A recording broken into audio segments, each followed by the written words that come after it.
Welcome to the Refine and Shine, the podcast dedicated to mastering the art of continuous improvement and optimizing every aspect of your life.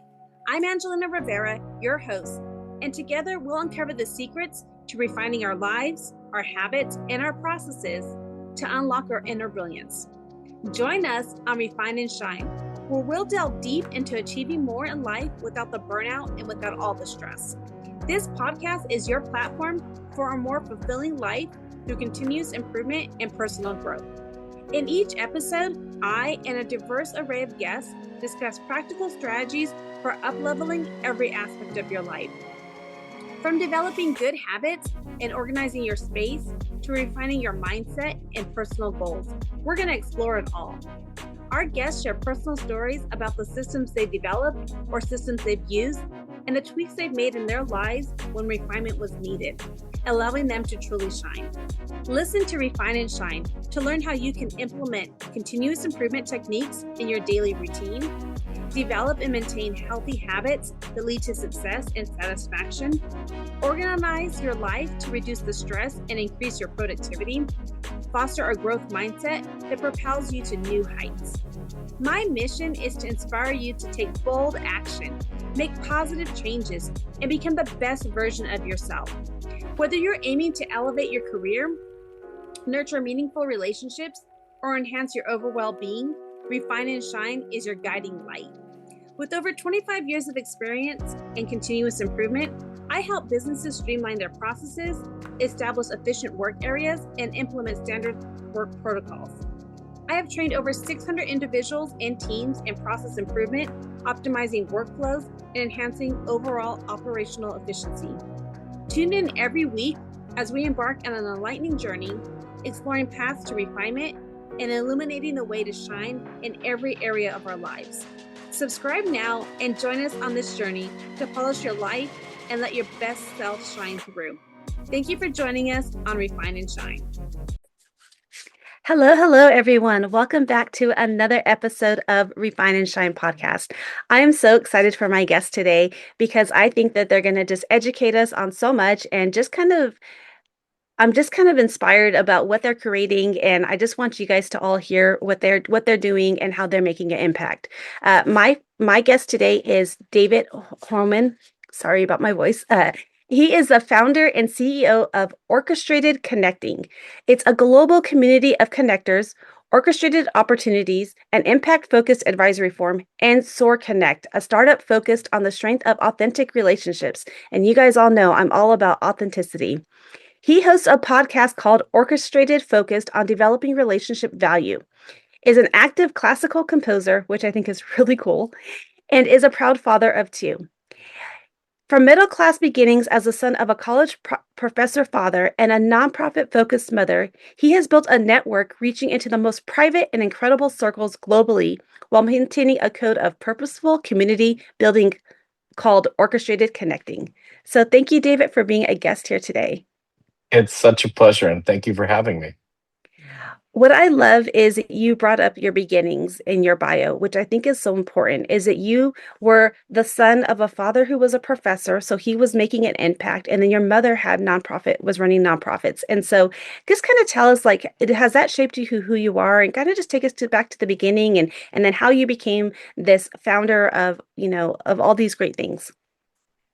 So I will just say, the pretense of having all these great things doesn't mean they're all working, but they're all working towards that, just to be very vulnerable and authentic. But everything I've done has actually come out about some things that I'm very grateful for my parents for. And one thing I'm not, and by learning through that, I actually built what I built today. So my family was the family everyone knew their home phone number. If you took after school arts classes on a scholarship or not, I literally answered the phone from after school till 6 o'clock every day, whether it was karate or horse drawing or painting or music lessons.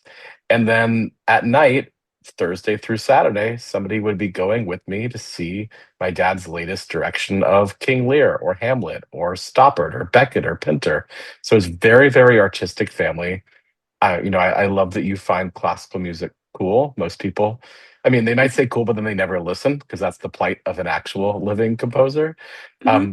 but I was always creative and somehow managed through that upbringing, privileged in many ways, having security with my dad being tenured, which no longer really exists. Mhm. I ended up getting to New York. And New York was a place where I knew a few people from college and my mom's best friend's friend. And for all the incredible nature of my dad, who just passed last year, but in his life as a professor taught over 55,000 students, Wow. I would be running a film company for a big family office, and he wouldn't have mentioned that he taught Siskel and Ebert. I would be Oh, doing a Broadway show, and he'd be like, "Oh yeah, there's this guy Malcolm who was my Hamlet." I'd be like, "Malcolm Getz, like Carolyn on the City?" He'd be like, "Yeah. Do you know how to get in touch with him?" And so my dad never built this idea of what a network would be, nor did my mom. mhm, But mhm. to make New York work, I mean, a lot of big cities are all the same this way. To make your network work for you, I realized you had to build trust, and I had no one to build that with when I started. It took me a lot of mistakes and a lot of understanding of how to do this, what I think is the right way, which is now what this whole orchestrated system I built is. What I love about what you said is that, you knew that you had to get into a network. Like you had to build this network because in order to get, sometimes it's like who you know. It's not no matter what you put on the resume, it is who you know that can just give you an opportunity to get that first interview, so to speak, or that first conversation, right? And which is like what I love about podcasting is because once you mention, when I go out there and I tell people I have a podcast, a lot of times I can go to an event and hear, a personal development event and I tell somebody like the speaker, "Oh, I have a podcast." And then they right away they want to connect with you because they want to be able to get their word, their message out on your podcast. And so it builds those type of connections, right?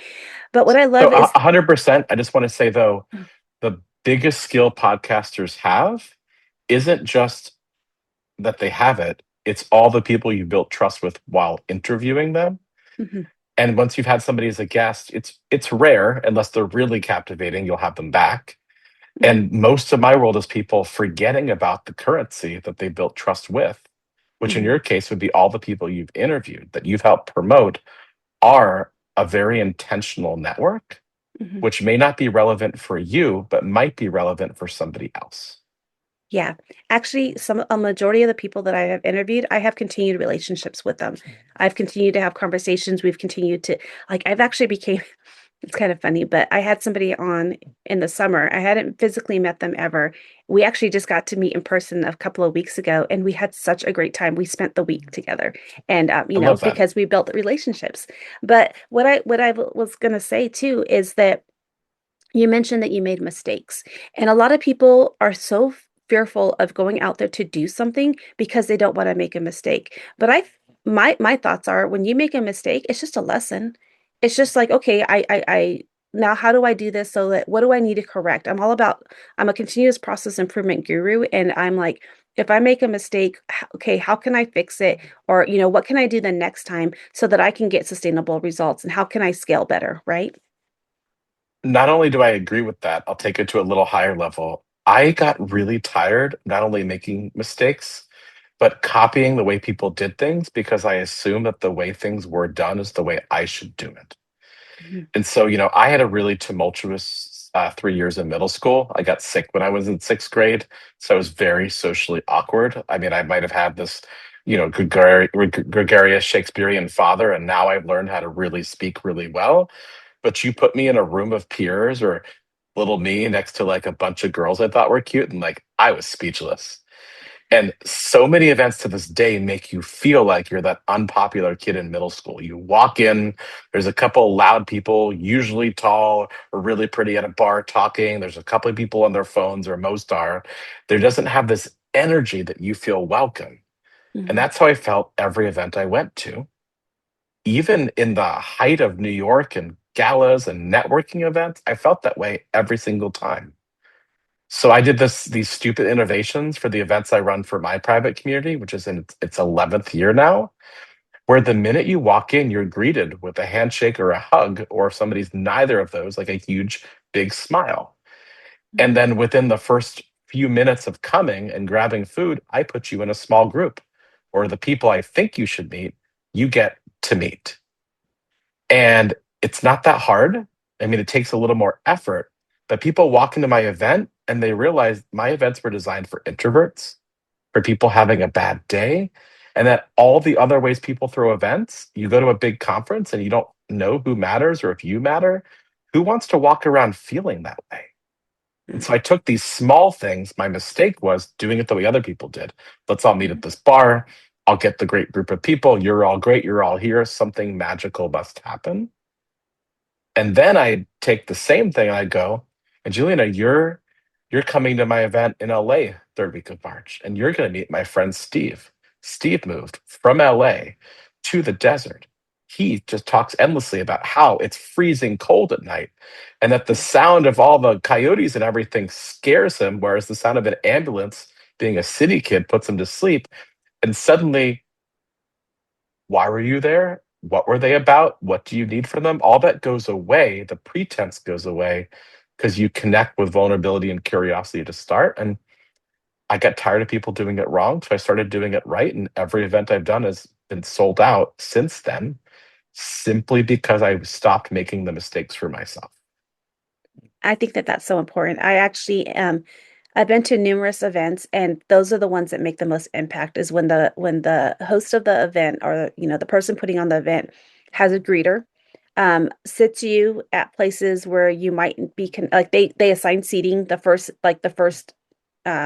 I forget what the first meetup, they assign Hmm. seating, and they connect you with people that they feel that you should be connected with. I think that that's the best thing. And I love that you're doing that. I love that you put them right after you greet with them, or, that you put them in these little, networking circles. And I think that that's important. And I just think that's a great way to do it. And I love that you've been doing events for 11 years. And so kind of take us back, like, why did you first start your first event? Sure. So 15 years ago, I did this thing that everyone else also thought was stupid. And a lot of my innovations, now being founder, best-selling author, all this came from people literally telling me this is the wrong way to do it. Don't make this mistake. I don't want to help you. I don't like the way you said this. Don't come back. Mhm. And so I was faced with the world where the network I was running, which was an arts-focused philanthropy, I ran out of the people I could meet.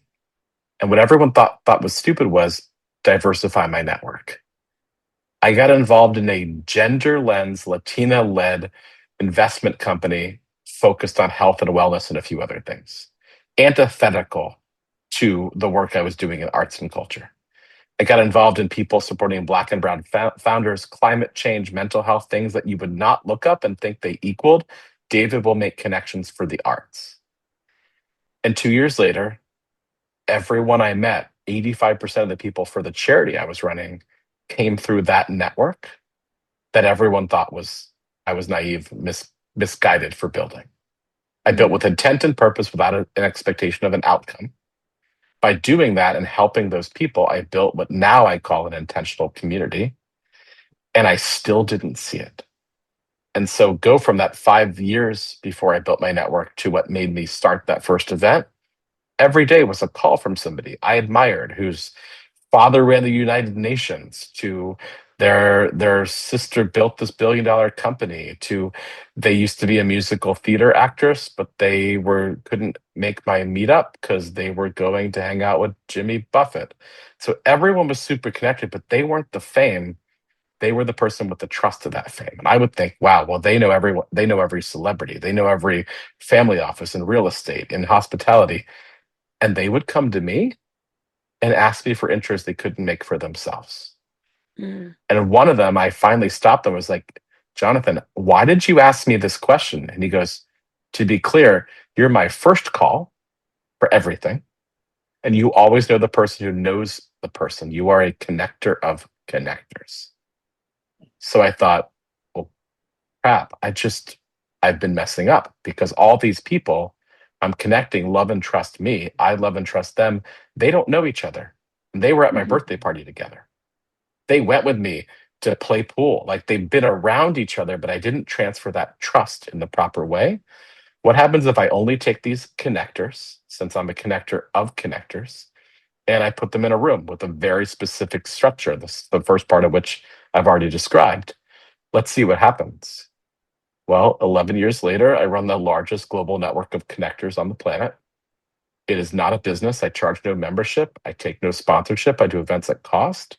But in it is everyone who never had a place because they built the place, either as that alpha convener or my favorite are the understated connectors. One friend, she's 4'9" on a really good day with the right shoes. You would overlook her at an event, literally, and she just has a couple book clubs. Her friends just get together and they talk about books, including somebody who owns a publishing house, somebody who had a multi-billion-dollar exit, somebody whose friend is a known Broadway star. I can't even mention the middle name of people would know. But for her, these are just her circle, and they all love her choices in books. And that power, that quiet power, is really what I wanted to tap, because no one on my network goes around gloating about who they know. Those showboaters are actually usually takers. They go around going, well, what's your passion? How can I amplify it? What's your purpose? They hear you. They don't need to talk about themselves. And then they go, you know who you should meet? And then they name somebody no one could even possibly pay to meet. And that person is texting them going, oh, well, I love Sarah. When can we get on the call? And that was what the first event in all the network that I've tapped is, the network of extraordinarily deep trust. Because that first event, final thing I'll say on this, I thought, I hate when people say only bring people you have synergy with, people who are authentic, people you could have a drink with. Like, I need a different code. So I thought, I don't like people who are always free. I want busy people. So I want action oriented people. I don't want people who, when I offer to help them, they go, thank you. I want people who are so uncomfortable with that, they have to then want to help me, natural givers. Mm-hmm. And I just had my first kid. Now I have two. And I thought, who would I leave my daughter Eva with? Mm-hmm. And if you want to come to my events, you have to be somebody that I or somebody else would leave my children with, or you cannot come no matter how wealthy you are, how famous you are, how connected you are. Therefore, the barrier to entry is, are you really busy, kind hearted, and high integrity? Who's a connector? And I've scaled the network organically with that principle ever since. I love that you have those standards. I think that that's so important. You're not here to just take, like, I'm not going to have this event just to get whoever I can get. I have standards, is what you're saying. And I want to make sure that it's the people, the right people. And And it, therefore, you feel more respected knowing that you are valued for what you're bringing in, not what I can get from you. And when you meet somebody else, you have a higher degree of trust. You still have to earn it and build it. And with a group of several thousand, not everyone's going to love each other. But there's a certain standard of human, which is rare to find. And my numbers keep going up every year. and do you have these events in just New York, or do you have them throughout the US or? So I thought this would be an efficiency model. I just do some events in New York, connect my New York network together. Then this little disruptive thing called COVID happened, and suddenly everyone wanted to do a virtual event, and like in-person events that I thought sucked. Oh my God, I hate most Zoom events. The idea that you want to be part of a Brady Bunch experience of watching somebody who's not that interesting pretend they have a mic and talk at you for an hour and you should feel grateful for joining, I hated it. So I thought, how do I get a virtual event correct? I did it. I still do it to this day. My virtual event this past Tuesday um, had 40 people in it. I keep them smaller, but they sell out because I found a way to have intimacy even though it was virtual. Mm. And then COVID ended. I mean, my mom got it last couple months ago, so it didn't end. But we transitioned out of COVID being such a fearful thing, and we started to reconvene. And my network in LA was like, well, when are you going to come here? My network in Austin and Miami, those were my first three satellite cities. Now I've done events in um, Dallas and San Francisco and Toronto and London and Boston and DC and Chicago, and doing one in Atlanta coming up, and expanding to everywhere I have critical mass. But the network is in 35 countries and 187 cities. Wow. So I write people and I go, you should meet my friend Hassan's best friend. And they go, who's that? And I go, and it's actually a American country. And they're like, oh, well, I'm doing the same thing he's doing. I was like, I know. And somebody's thinking, how does somebody know a guy from the Middle East who connects with somebody in Central America when this guy, David, has never been to either of these countries?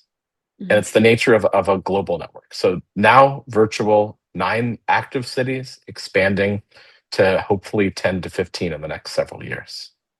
I think that's pretty cool. It's like you're like this human Rolodex, right?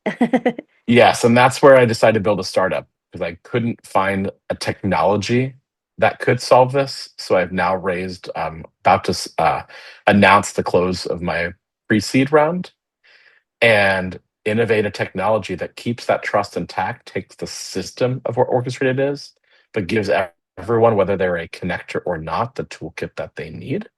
Because I've been, operating this grandiose thing with access to celebrities and billionaires and sold out events all around the world. And my actual strategy is, how do I get out of the way so you can meet the people you were supposed to meet?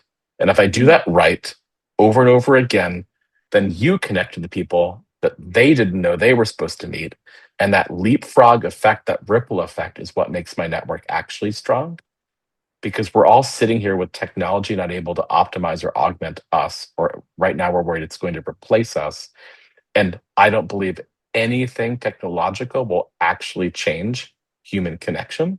Mhm. I watched on Broadway last night. It was my birthday 2 days ago. So my mom and my partner took me out to see a show called Maybe Happy Ending, which is this beautiful Tony Award winning show, originated in South Korea. And it's about 2 robots who fall in love. And the way they fall in love, even though they're robots, is still human, because human connection does not change no matter what technology we put in front of it. Well, one, I want to say happy birthday too. Happy belated birthday. Thank you. Yeah. Well, I think that's pretty cool. I think that that's like, I just love what you're doing. And I love that you are looking at a way to do it where you're not necessarily the center of the one making all the connections, but you're utilizing technology to help you. I think that that's so important because you're like, what can I do next? Like, what's the next level? And it's just really important that we always think of like, how can I do better? How can I make an impact? Because I think that we all should be constantly learning how to keep growing, right? Because when we stop growing, I feel like we die inside, right? Well, not only do we die inside, but if we stop growing, what we don't realize is we're also causing harm to others Mhm. by that way, right? Go back to that middle school event structure. Think about the epidemic of loneliness. Mm. And think about all the chances you have to meet somebody and how many times when you express curiosity to them, they express it back to you. It's actually an appalling statistic that we learned as my co-author Noah Askin and I were writing our book, Orchestrating Connection, which was, out of every 10 people you meet, 7 are not curious back. Mhm. So that means those of us that are hardened, that are not learning, are sitting here going, why am I lonely? Why doesn't anyone care about me? Then we meet somebody, we want somebody to care, so we just tell them what we need to tell them, and then they don't follow up. And in a business context or a social context, we just think we didn't meet the right person. In a dating context, I say this all the time, right? Think about the last time, this for me many, many years ago, I went on a date with the most captivating, beautiful person I'd ever met. And I poured my heart out. I told her everything about me, everything I loved. I was the best version of myself I've ever been. And she didn't call me back Mhm. because I didn't ask anything about her. I Mhm. didn't show any vulnerability. I just showed the best version of myself. And we forget that the nature of connection is about being curious and having the audacity to be vulnerable. And when we are a combination of those 2 things, these are 2 of the founding principles in my book, something magical happens, which is somebody responds back with curiosity and vulnerability and kindness. And in my world, because I built a network that is also incredibly diverse, that was the whole go from arts into every other variation. My network is majority women. I don't run a network where a bunch of white males show up at events and there's like 3 Latinos and 1 Black person and 2 Asians. Like, my network is so diverse, I'm the minority as a white man in most of my events. And I did it purposely because when you go and you talk to people who don't look like you or talk like you get opportunities other times that no one would ever think about. And a case in point, I was at this fancy event at a place called Core Club in New York, which is a fancy club, but you don't have to wear a tie. And a friend of mine were randomly there because a friend invited us, and everyone is trying to talk to one of the greatest musicians of all time, Santana. And he's Mm. hawking some tequila that I guess he had launched or was paid to launch or something. And there's a talk, there's a little bit of music, and everyone's trying to get to him. My friend and I just sat and we talked to this woman who was standing next to us. And we just got to know her. And she was curious about us. We were curious about her. And then the event ends and everyone starts to leave. And she's like, I'd love for you to meet my brother. And I just go naively, oh, okay. Where is he? She goes, it's him. It's Santana. And I'm thinking, okay, I had a great conversation with you. That was not the reason that I met you. Now I get to meet this incredible musical legend, but I get to meet with trust intact Mhm. because I was curious and vulnerable without an agenda. One of the things I admitted was I don't really drink tequila. And Mhm. then there they are as the family hawking some tequila. Why did I come? I came because my friend needed me to support her. Mhm. And therefore, I won her trust because she was there to support her brother. And we think about all these, right? And this is just a fun anecdote, but we've lost that art of conversation. We blame other people for it when we don't do the work ourselves to be ready for all the moments that could not pass us by, but could ground us by making us feel heard, less alone, and maybe create an opportunity all at the same time. I like that. I think that's so important. I loved how you said that it's just because you go there without an agenda, and you go there and you ask the questions, right? Ask like Santana's sister, you asked her, about her and not about why she, just having that conversation, that authentic conversation is so important. And I think that we lose that a lot. I also think we lose that when there's the social media, like people are not authentic a lot of times. They're not you. I have seen people who have always been on, like I've met them through social media and then I look at them in person. I'm like, you look totally different.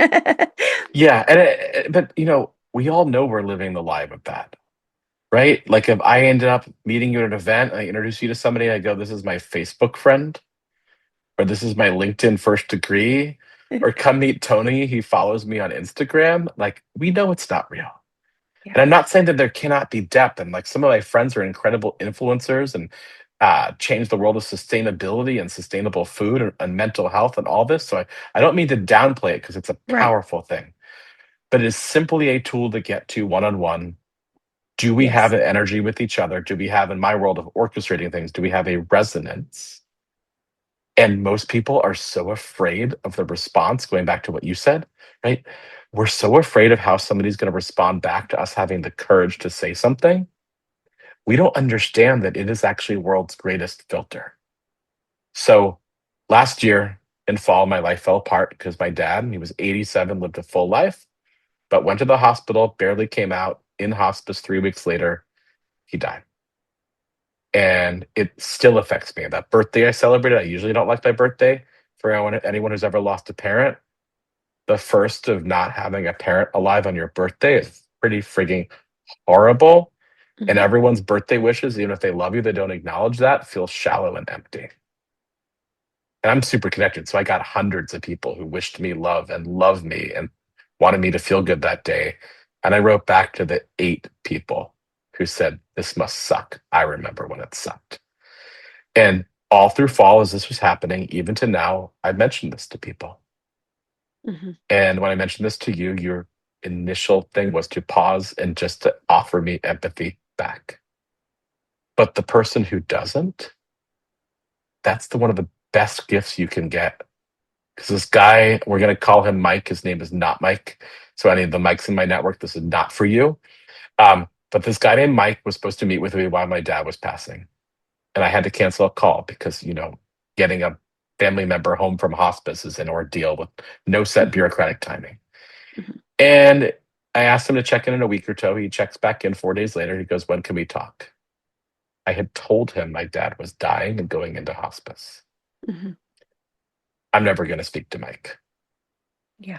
because a human being would say, no matter what they need, "Oh my God, that must be really hard. I can't imagine," or "I've been through it. Take the time you need. How would you like me to follow up?" Mhm. And this guy saw an opportunity because somebody I know told him I knew people he needed to meet and thought he could maximize it because he mattered more than what my loss was I was going through. And so when I go back to like so what that I said my dad was dying and now he's passed and I'm vulnerable about it, even on a podcast. It's also an opportunity to understand who actually heard you or not. And what's the worst case? Somebody goes, well, I mean, old people die. He was 87. You should be lucky you had your dad that long. If somebody said that, and I said to you, hey, that person's supposed to be interviewed on your podcast, would you continue interviewing them? No. No. So people show our cards. Takers show their cards. So if you're Mhm. afraid of being vulnerable or afraid of being curious, turn those into the superpowers. Ascertain whether somebody's going to be great for you, somebody you could go from interviewing to spending a week of your life with, to a horrible person, a taker, a self-involved person, a passive person, or somebody who is great for you, as many people are, and horrible to your friend they met because of you. And Mhm. these are skills we can hone. They are all soft skills that help us orchestrate all the connections in our life. I love how you said that there, and there are people like you said, the takers and stuff. Last week I was supposed to meet with somebody, and she said we were supposed to connect, and she said, "Hey," she emailed me, and she said, "Hey, my godmother passed away." And she's like, "If I'm going to the funeral, if you want," I'm like, "No, I'm not going to make you meet. Like, this is your meeting. We were going to meet on it wasn't my Zoom. Like, she set up the meeting. I'm like, we are good." And, it's been a week later and I just messaged her and I said, not, I didn't ask her when we can, I actually messaged her this morning, didn't ask her when can we connect. I just said, hey, I just want to know, or I just want to let you know that I'm still thinking of you and that I hope that you're doing the best that you can with your godmother having passed. I know that I still cry for my godmother who passed, and it has been 5.5 years, and I don't know if she responded back yet or not. And I'm fine if she hasn't, but just to let her know that I still have space for her, and I wanted to respect her and let her know that I feel for her, because that it is hard. I, I, I I've had episodes where I had one episode where I am so vulnerable because my dog passed away, and Oh, I did a whole podcast on losing a dog because it hurt me so much, and I wanted my audience to know that for those people who can't maybe they don't have kids, I have kids, but maybe they don't have kids and their pets are their life. And it doesn't even matter. My pet, that was one of the hardest things I had to go through.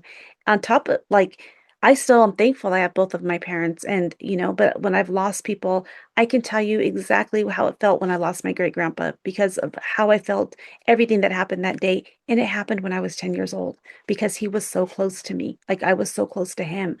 And so when yeah. people don't think about those things, you know, especially when they're your friends, right?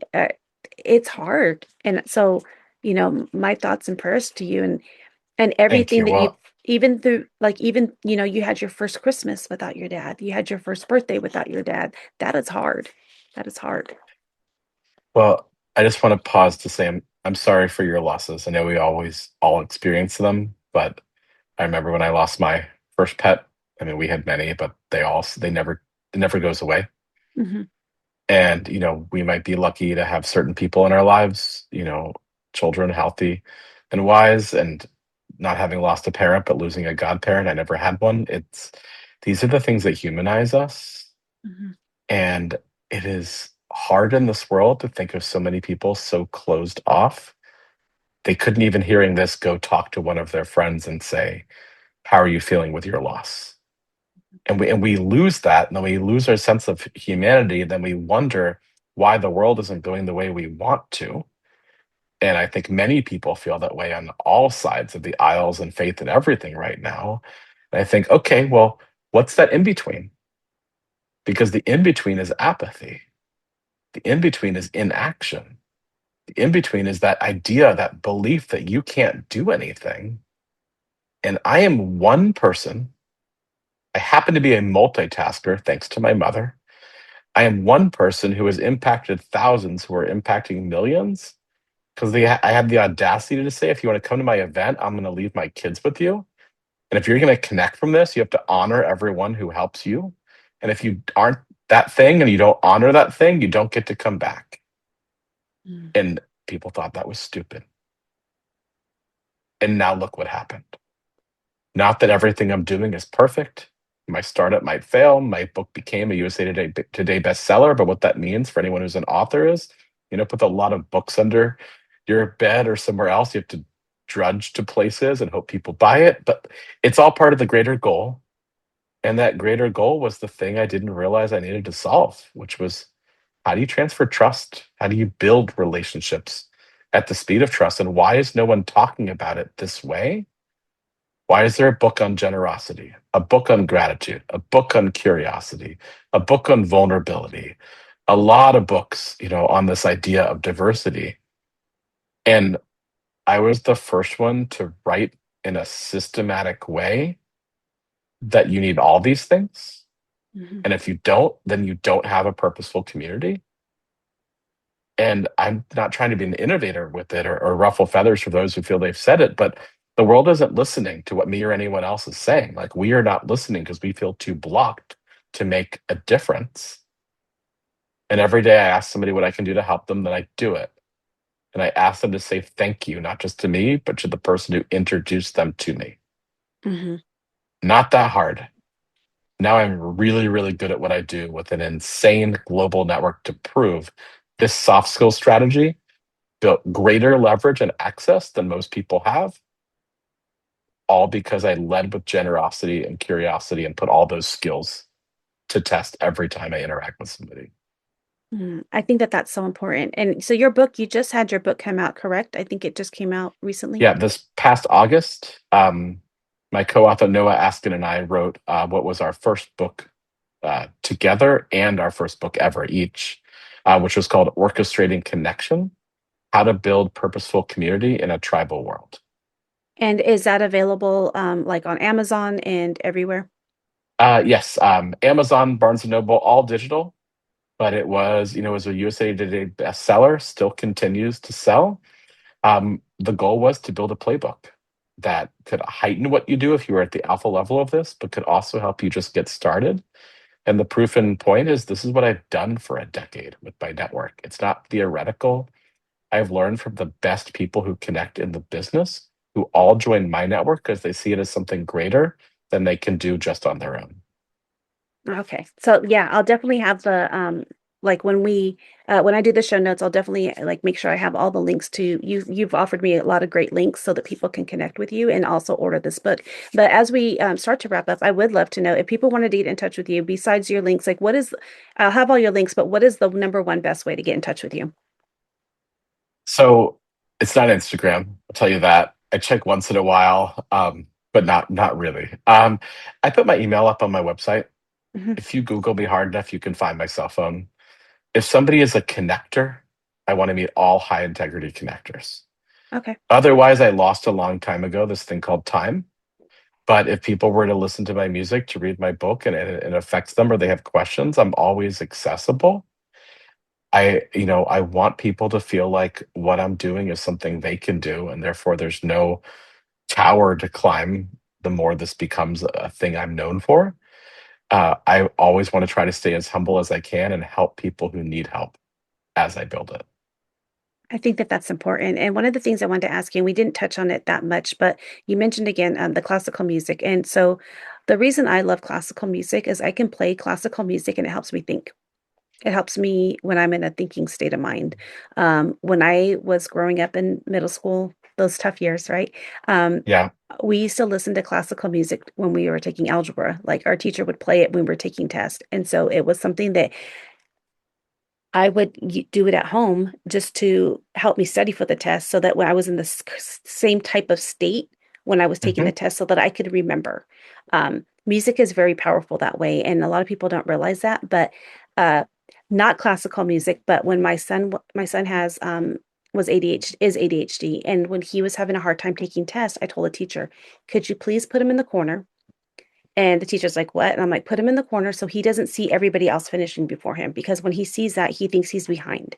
Put him in the Hmm. corner, and could you please let him listen to Linkin Park?" And the teacher let him do that, and he did really well because it was something like at home, he would that's the way. And so I think musical is very powerful. And so with your classical music, you compose classical music. Do you also play instruments? I was just curious. Yeah, so I played piano since I was 4. I've been composing since I was 12. Wow. My being a composer directly coincides with being sick. I quit piano. That was part of it. I got back into piano, but I didn't get back in because of Bach or Beethoven. I got in because of Nirvana and the Chili Peppers and Aerosmith and Dave Matthews and Hmm. U2 and all the rest. And then I started to improvise. And that turned me into a composer. For anyone that wants to listen, like my music is great to work to. My younger brother often listens to a lot of my music while he writes. Hmm. But my music is a combination of Brahms meets Bartok. So like lush, ideally catchy, beautiful melodies, but some driving metric rhythms and like folk music type of flair.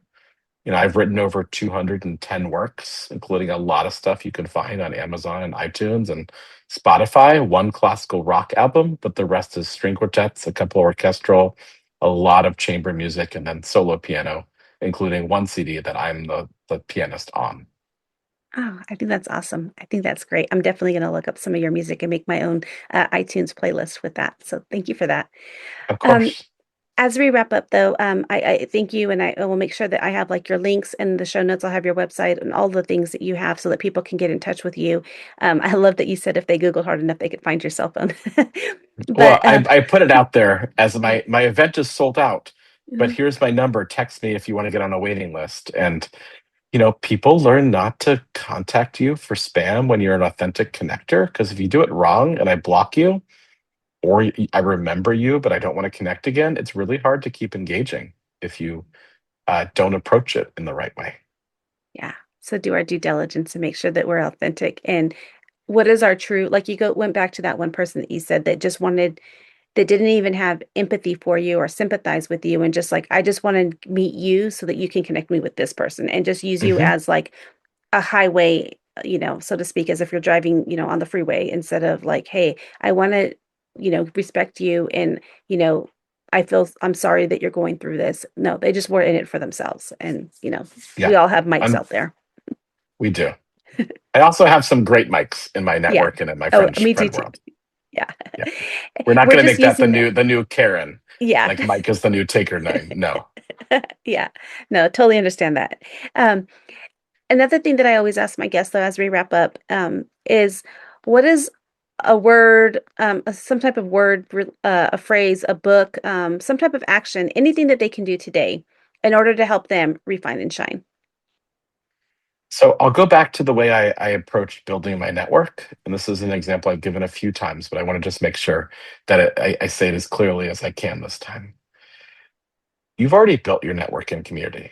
Everyone has. You may not have made it intentional or purposeful. And that's what I believe is the step one needs to take. So you think about somebody that you've helped, think about how many times you've never been thanked, or you were only thanked once, and think about all the times where then you needed something and you didn't think that value was put back to you. You had either given out to that person, to that network, or to just the world as a whole. So, what I do often is I think about people who have been very valuable to me, a ripple effect of connections, and I ask for their time and I say, I'd like to say thank you. I call them up, I send them a text, sometimes I send them a video, and I just say, as I just did to one of my great oldest connector friends, like Marcia, thank you so much. Because of you, 5 different investors came into this round of my startup because of the ripple effect of the high integrity of your connections. Mm. I didn't ask her anything more, didn't ask her where to find the 6th investor, which most people would do. I just expressed gratitude. I actually tagged her on my LinkedIn post about this. She commented back, gratitude to gratitude. We don't need a call. I need her to know that I am respecting what she has given to me. If everyone took that step for a handful of people this week that they listen to your podcast, ask nothing in return, and then do it the following week, you'll feel better. Something positive will happen from it because none of us just get thanked. We get thanked for the and to be put afterwards. Mm. That's so powerful. Oh, I'm thinking as you say that, I'm like, I'm going to schedule some time on my calendar to thank people. Just go in there and thank people. Nothing for return, just to thank them that's one of the things I'm going to do myself and start Wonderful. having it as a weekly thing. It's great when you're feeling in a place of abundance. It's even more important when you are feeling down. I called up 4 of my closest friends 2 days after my dad died, and I apologized to them. They're like, "You don't have to apologize." I was like, "No, I need to. You were so gracious to me with what was happening with my dad, and I didn't think fully about how triggering this must be for you. And I didn't understand what this loss felt like. I'm sorry I didn't stay there for you the way that I would want now for years." And they all had to cry with me, and they said, "Sadly enough, you at least remember we have a deceased parent. Everyone else just moves on after a month and pretends it's old news." Mhm. And I that gratitude can come in many ways. It is really easy to do, and it is really rare to receive it. If we change that, the rest of the system can become much more commonplace. Yeah. Oh, thank you so much for that. I just thank you for everything that you have shared today, and just thank you for working with me on my schedule, and so that we were able to connect today. I appreciate it. Absolutely. I'm grateful for your time and the way you've approached your podcast now. It's a really wonderful one, and I'm really privileged to be part of it. Oh, thank you so much. I appreciate that. Thank you for joining us on this episode of Refine and Shine. We hope you find valuable insights and inspiration to fill your journey of continuous improvement. Remember, the key to success lies in refining your processes and letting your inner brilliance shine. If you've enjoyed this episode, be sure to subscribe to the podcast and leave a review. Your feedback is greatly appreciated and helps us reach more listeners like you who are eager to refine and shine in all areas of life. Stay connected with us on social media for updates and additional resources and behind the scenes content. We love hearing from our listeners, so feel free to reach out with any suggestions, questions, or success stories you'd like to share. As we wrap up, remember that the power to transform your life lies within you. Keep striving for growth, embracing change, and seeking opportunities to refine your skills. Together, let's continue to shine bright and make a positive impact in the world. Until next time, keep refining and keep shining.